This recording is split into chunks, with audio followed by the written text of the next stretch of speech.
ہمارے جو ساتھی ہیں صحافی اور میڈیا ورکرز پچھلے 25 سال میں ان کو شہید کیا گیا، اور اس سال بھی تقریباً 6 جو ہمارے صحافی دوست ہیں اس سال ان کو شہید کیا گیا ہے۔ پچھلے سال بھی 5 دوست میں وہ شہید کیے گئے تھے۔ جو لیٹسٹ واقعہ ہے وہ ارشد شریف صاحب کا ہے جو بہت زیادہ اس وقت لائم لائٹ میں ہے، لیکن اس سے پہلے بھی ہمارے بہت سے ساتھی جو ہیں ان کو شہید کیا گیا ہے۔ ان کے جو کیسز ہیں ان کی انویسٹیگیشن ہوئی، جوڈیشل کمیشن بنے، کچھ ایک صرف رپورٹ آئی، سلیم شہزاد انکوائری کمیشن کی رپورٹ آئی، باقی کیسز میں جو ہے وہ رپورٹس نہیں آئی۔ میں یہاں پہ آپ کو ایک واقعہ بتانا چاہتا ہوں۔ 2006 میں ہمارے ساتھی تھے حیات اللہ خان، جو رپورٹنگ بھی کرتے تھے نارتھ وزیرستان سے، اور مختلف انٹرنیشنل میڈیا آرگنائزیشنز کے لیے وہ کیمرہ مین بھی تھے، فوٹوز بھی بھیجتے تھے۔ تو انہوں نے جو ڈرون اٹیکس ہوئے تھے تو ان کو ایکسپوز کیا تھا، اور جو ایک ڈرون تھا، ڈرون اٹیک میں جو میزائل تھا اس پہ لکھا ہوا تھا made in U S A, تو اس کی تصویر انہوں نے جب ریلیز کی تو دنیا کو پتہ چلا کہ پاکستان کے ٹرائبل ایریاز میں ڈرون اٹیکس بھی ہوتے ہیں، جس کے بعد ان کو کڈنیپ کیا گیا اور کچھ دنوں کے بعد ان کو شہید کر دیا گیا۔ تو ان کا جو مرڈر تھا اس کو ریزالو کرنے کے لیے اور قاتلوں کو انجام تک پہنچانے کے لیے ہم نے مطالبہ کیا کہ ایک کمیشن بنایا جائے، وہ انکوائری کرے۔ کمیشن بن گیا۔ کمیشن میں ان کی جو وائف تھی ان کو ہم نے تیار کیا کہ آپ بھی جا کے گواہی دیں گی، تو انہوں نے جا کے جب گواہی دی تو ان کی وائف کو بھی شہید کر دیا گیا، پھر ان کا چھوٹا بھائی تھا اس کو بھی شہید کر دیا گیا۔ تو جو کمیشن تھا اس کی رپورٹ الٹیمیٹلی مکمل کر کے سبمٹ کروا دی گئی پروونشل گورنمنٹ کو، لیکن وہ کبھی ریلیز نہیں ہوئی۔ اس کے جو بچے ہیں حیات اللہ خان کے، وہ اب جوان ہو گئے ہیں، اس وقت وہ بہت چھوٹے تھے۔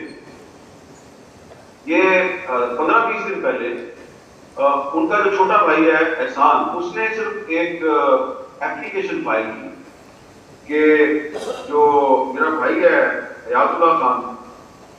تو اس کا جو مرڈر کیس ہے اس کی انکوائری ہوئی تھی، تو وہ انکوائری جو ہے وہ پبلش کر دیں یا اس کو ریلیز کر دیں۔ اس نے جس دن وہ درخواست فائل کی اس کے 3-4 دن کے بعد جو سب سے چھوٹا بھائی تھا ضمیر احمد، اس کو بھی اٹھا لیا گیا۔ تو ایک مرڈر جو ہے وہ 2006 میں ہوا، اور اس کے بعد اس کے فالو اپ میں اس کی جو انکوائری تھی اس میں اس شہید صحافی کی جو بیوہ ہے وہ اس نے جب گواہی دی اس کو بھی مار دیا گیا، پھر اس کا ایک چھوٹا بھائی بھی مار دیا گیا، اور کئی سال کے بعد جب صرف اتنا مطالبہ کیا گیا فیملی کی طرف سے کہ وہ 2006 کا جو واقعہ ہے اس کی ایک انکوائری ہوئی تھی، وہ رپورٹ جو ہے وہ ریلیز کر دی جائے، تو اس پہ بھی میر علی میں نارتھ وزیرستان میں جو ان کا سب سے چھوٹا بھائی ہے اس کو بھی اٹھا لیا گیا۔ اور یہ ابھی کی بات ہے، یہ نومبر یعنی کہ جو پچھلا مہینہ ہے اس کے اینڈ میں اس کو ضمیر احمد کو بھی اٹھایا گیا۔ اس سے آپ اندازہ لگائیں کہ پاکستان میں جو صحافت ہے وہ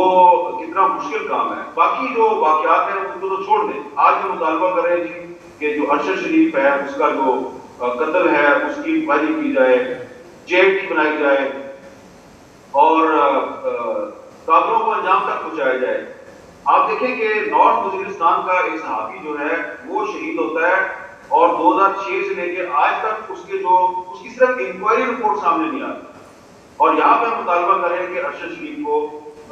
انصاف دیا جائے۔ تو یہ ایک بہت بڑا چیلنج ہے ہمارے لیے، اس کے لیے ہمیں کیا کرنا چاہیے، یعنی کہ ہم جو یہ امپیونٹی ہے، صحافیوں کے خلاف جرائم ہیں، ان کو کیسے روک سکتے ہیں۔ سب سے پہلے تو ہمیں حکومت سے یہ مطالبہ کرنا چاہیے کہ جو اس پارلیمنٹ نے جو ایک جرنلسٹ کی پروٹیکشن کے لیے ایک سیفٹی بل منظور کیا تھا، اس میں ایک کمیشن بنانا تھا انہوں نے، جو کمیشن جو ہے وہ صحافیوں کے خلاف جرائم کی تحقیقات کرے گا۔ تو جو سندھ اسمبلی نے بل پاس کیا تھا اس کا تو کمیشن بن گیا ہے، لیکن جو فیڈرل لا ہے، جو قومی اسمبلی نے بل پاس کیا تھا اس کا کمیشن ابھی تک نہیں بنا۔ تو پہلے تو وہ کمیشن بنایا جائے، کیونکہ یہ جو گیپ ہے نا، اکاؤنٹیبلٹی گیپ، اس کو دور کرنے کی ضرورت ہے۔ میں آپ کو بتا رہا ہوں کہ پاکستان میں پچھلے 25 سال میں 150 صحافی اور میڈیا ورکر شہید ہوئے ہیں، اس میں سے جو 65% ہمارے ساتھی شہید ہوئے ان کو ٹارگٹ کلنگ کا نشانہ بنایا۔ 65% ٹارگٹ کلنگ میں مارے گئے، 98% کیسز انریزالوڈ ہیں۔ صرف 2 کیسز ہیں جس میں کہ قاتل پکڑے گئے، ایک ڈینیل پل کا کیس ہے، ایک ولی خان بابر کا کیس ہے۔ ولی خان بابر کے بھی جو تمام قاتل ہیں وہ نہیں پکڑے گئے، صرف چند قاتل پکڑے گئے۔ تو اس کو بھی ہم یہ نہیں کہہ سکتے کہ 2% کی جو ہمیں انصاف ملا اس میں ایک جو صحافی ہے وہ امریکی تھا، تو اس کے قاتلوں کو گرفتار کیا گیا اور ولی خان بابر کے بھی تمام قاتل گرفتار نہیں ہوئے۔ دوسری بات یہ ہے کہ آج کی ایک اہم ڈیولپمنٹ ہے کہ جو یو کے ہے برطانیہ، اس نے پاکستان میں انسانی حقوق کی خلاف ورزیوں میں ملوث افراد کے خلاف سینکشنز عائد کرنے کا اعلان کیا ہے۔ اس سلسلے میں آپ کو پتہ ہے سندھ میں فورس کنورشنز جو ہوتی ہیں تو اس میں ملوث ایک صاحب ہیں، پیر صاحب ہیں، تو ان پیر صاحب پہ یو کے کی گورنمنٹ جو ہے اس نے سینکشن عائد کر دی ہے۔ کوئی برطانوی شہری جو ہے وہ ان کے ساتھ کاروبار نہیں کر سکتا، کسی برطانوی بینک میں ان کا اکاؤنٹ نہیں کھل سکتا۔ تو ہمیں یہ مطالبہ کرنا چاہیے کہ جو صحافیوں کے خلاف جرائم ہیں، وہ لوگ جو صحافیوں کے قتل میں ملوث ہیں، بھاگ گئے ہیں یا جن پہ شک ہے اور عدالت میں ان کے خلاف ثابت ہو جاتا ہے، گواہی آ جاتی ہے،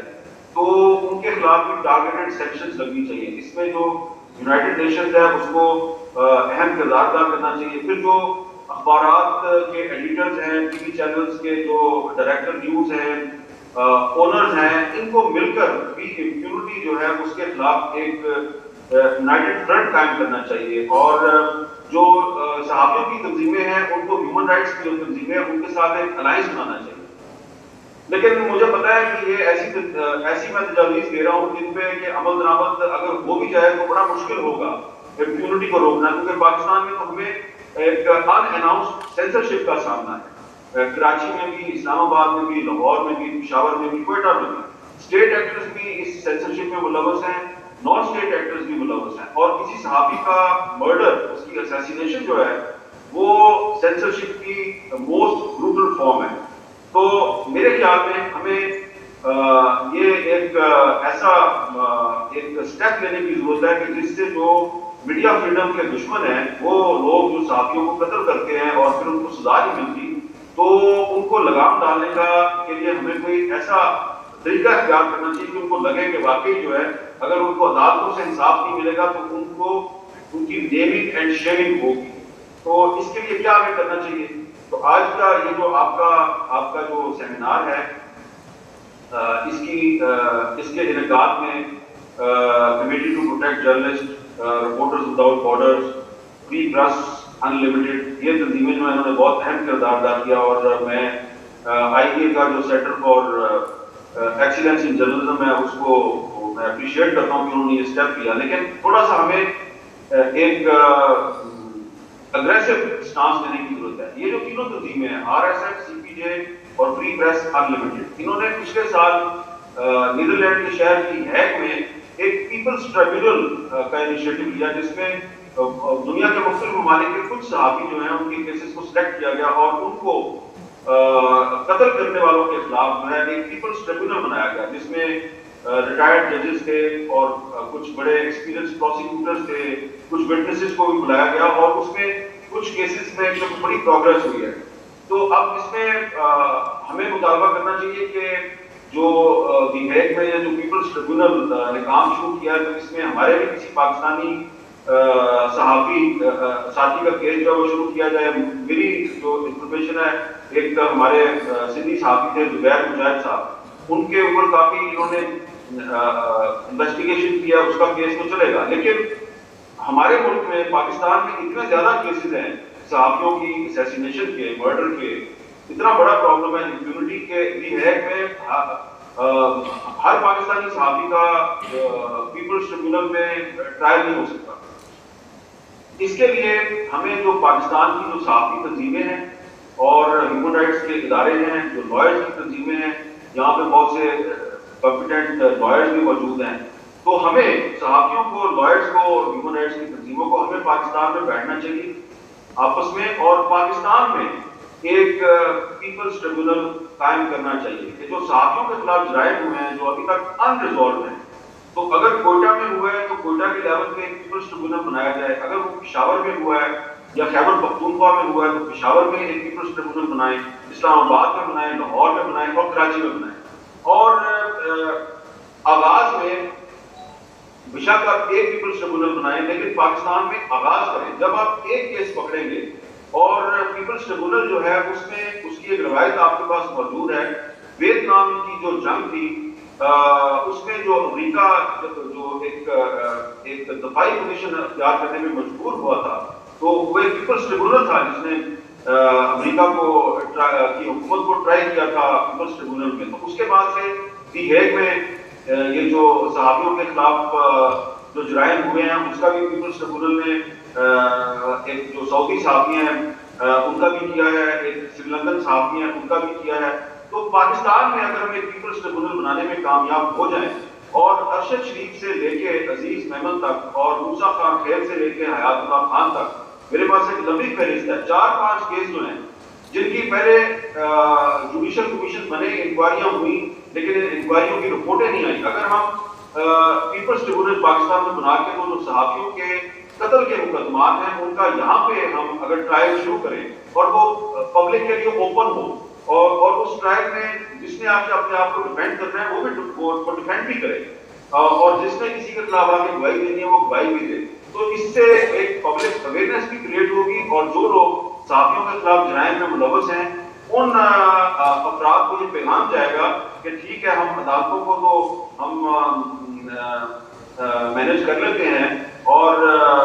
ہم قانون نافذ کرنے والے اداروں کو بھی مینج کر لیتے ہیں، انکوائری کمیشنز کو بھی مینج کر لیتے ہیں، وہ رپورٹ بھی ہم سامنے نہیں آنے دیتے، لیکن اب تو یہ پیپلز ٹریبونل قائم ہو گیا تو یہاں پہ